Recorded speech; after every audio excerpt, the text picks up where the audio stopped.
Okay, mak ayah yang mana yang berminat lah tuition dekat Esther yang terbaiknya kita 2 guru lah dalam satu kelas, yang mana anak kita ni senang nak tanya dan tak tertinggal.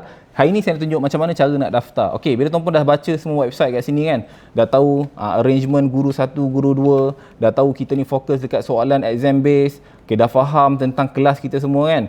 Ini testimoni tuan-puan boleh tengok, dan ini 4 ciri yang terbaik kat dalam kelas kita. 2 guru dalam satu kelas. Guru semua kita akan pakai guru-guru pakar, bukan guru tutor biasa. Rakaman kelas boleh akses tanpa ada bayaran tambahan. Sistem webinar Zoom yang mana anak tuan-puan ni tak akan diganggu oleh pelajar-pelajar yang lain macam one to one. Bila kelas dekat Esther, anak tuan-puan akan rasa macam private coaching.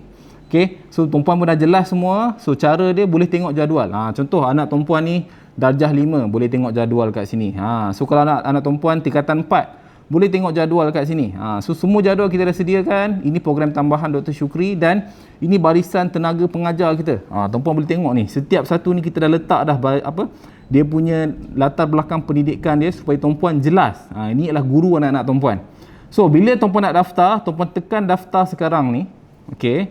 Dan tuan-puan boleh pilih. Kalau sekolah menengah, tekan sekolah menengah. Kalau sekolah rendah, tekan sekolah rendah. Contoh sekolah rendah. Tekan. So, tuan-puan boleh tengok yuran pendaftaran RM20, dan ada parents tanya, ya Allah cikgu, kenapa nak kena bayar RM20? Okey, RM20 ni adalah untuk kita punya modul setahun kita. Okey, dan daftar dulu. Buat bayaran pendaftaran dulu. Okey, selepas tuan-puan buat bayaran pendaftaran, dah klik buat bayar semua, nanti tuan-puan semak email.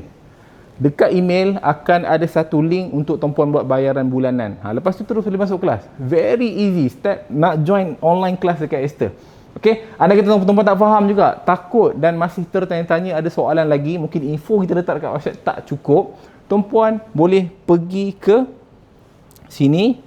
Okey, pergi belakang sini. Tuan-puan boleh ni.